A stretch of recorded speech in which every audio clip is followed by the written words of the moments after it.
పేరు కుమారకుంట్ల స్వామి. గ్రామ పంచాయతీ వచ్చి అనంతరం, మండల్ గుండాల, జిల్లా వచ్చేసి యాదాద్రి భువనగిరి జిల్లా. మేము మా తాతల నుండి, మా తండ్రి గారి నుంచి, మా అన్నయ్య కూడా ఒకసారి సర్పంచ్ చేసిండు.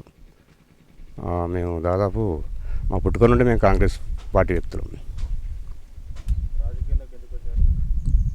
ఇక మాకు ఆనవాయితీగా వస్తుంది మా తాతల నుండి, తరాల నుండి ఆనవాయితీ. అందులోనే నేను మొన్న పోయిన దాంట్లో నేను వార్డు మెంబర్ కూడా చేసిన. నేను 13 సంవత్సరాలుగా పార్టీ సెక్రటరీగా కొనసాగుతున్నాను. అంటే కొంచెంగా అమలుపరుస్తారు. అది కూడా పూర్తిగా చేయడానికి రేవంత్ రెడ్డి గారు దానికి సిద్ధంగా ఉన్నారు. చాలా సంతోషం వ్యక్తం చేస్తారు. చాలామందికి కూడా లబ్ధి చేకూరింది. ఇంకా కూడా 1,00,000 వరకు అయింది. ఇంకా 1,50,000, 2 లక్షలు చేయాల్సి ఉన్నది. దాదాపు అందరికి వస్తుంది సార్. అది ఎవరికి రాదనేది ఏం లేదు. రేషన్ కార్డు ఉన్నా లేకపోయినా ఇస్తానంటారు. పాస్బుక్ ద్వారా ఖచ్చితంగా రుణమాఫీ వర్తింపజేస్తారు.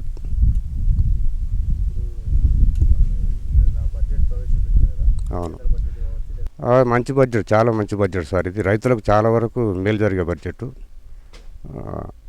అంచెలంచెలుగా చేస్తానంటుండు. అన్ని పనులు కూడా చేస్తాడు. ఇంకా ఇండ్ల గురించి కూడా ఇందిరమ్మ ఇండ్ల గురించి కూడా, వాటిని కూడా అన్ని రకాలుగా చేస్తానికి కాంగ్రెస్ ప్రభుత్వం అయితే ముందుంది.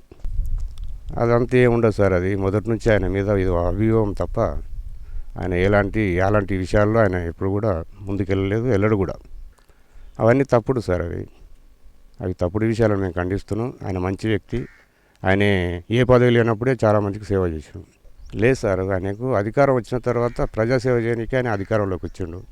జనం కూడా ఆయన అన్ని ఓట్లు వేసారు.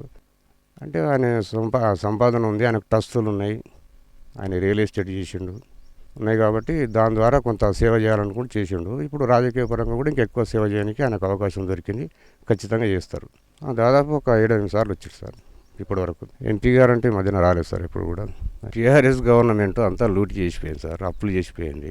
దాన్ని సరి చేసుకుంటూ, అప్పులు తీర్చుకుంటూ ఈరోజు కాంగ్రెస్ ప్రభుత్వం ఒక్కొక్క అడుగు, ఒక్కొక్క మెట్టు పైకి ఎక్కుతూ వాళ్ళు ఇచ్చిన గ్యారెంటీలు ఒక్కొక్కటి నెరవేర్చుకుంటూ ముందుకు సాగుతుంది. ఇప్పుడు మా దగ్గర డేనిస్ రెడ్డి అని ఆయన సొంత నిధులతో కూడా గ్రామాన్ని ఒక 70% వరకు అభివృద్ధిలో నడిపించిండు. వచ్చిన నిధులే కాకుండా ఆయన సొంత డబ్బులతో కూడా విలేజ్లో చేసిండు.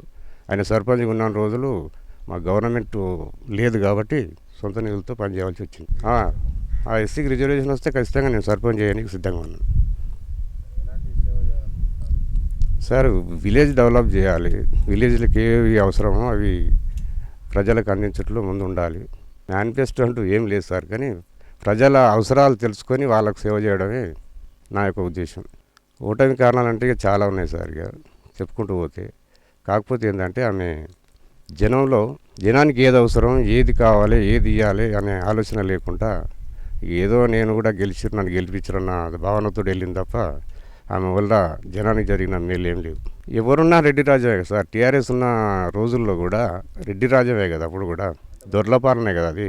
ఇప్పుడు దళితుల కోసం కూడా ఇప్పుడు మన కార్పొరేషన్ కూడా ఎస్సీ కార్పొరేషన్కి 33,000 కోట్లు ఇస్తే బీసీ కార్పొరేషన్కి 9,000 కోట్లు మాత్రమే ఇచ్చింది.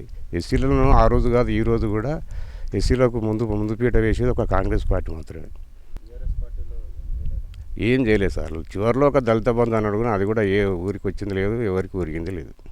అది మనకు కనబడుతున్నాము సార్. మనం టీవీలో వార్తల్లో కూడా చూస్తున్నాం.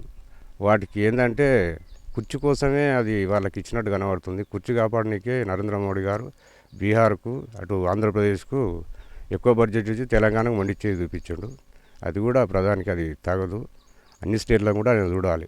ఉచిత బస్సు అనేది కర్ణాటకలో స్టార్ట్ అయింది, మన తెలంగాణలో స్టార్ట్ అయింది. అది చాలా బాగుందని అందరూ మహిళలు సంతోషాన్ని వ్యక్తం చేస్తారు. ఈ పథకం బాగుందని ఆంధ్రలో కూడా అమలు చేయడానికి వాళ్ళు కూడా సిద్ధంగా ఉన్నారు. కాబట్టి దీన్ని ఎవరో ఇక పడని వాళ్ళు మాట్లాడే మాటలు తప్ప ఇవి ఉచిత బస్సు ప్రయాణం వల్ల చాలామందికి, పేదలకైతే చాలా వరకు మేలు జరుగుతుంది. ఓటర్లకు ఇప్పుడు మంచి చేసే వారికే ఓటు వేయాలని ఓటర్లకు కూడా చాలా వరకు తెలుసు. యూత్ కూడా తెలుసు. యూత్ మంచి మార్గంలో నడవాలి. విలేజ్లో ఎవరు గెలిచినా ఎవరు వచ్చినా కానీ విలేజ్ అభివృద్ధి కోసం పాటుపడాలి. తన సహాయశక్తులు ఆ విలేజ్ని మంచి మార్గంలో నడిపేయాలని నా ఉద్దేశం.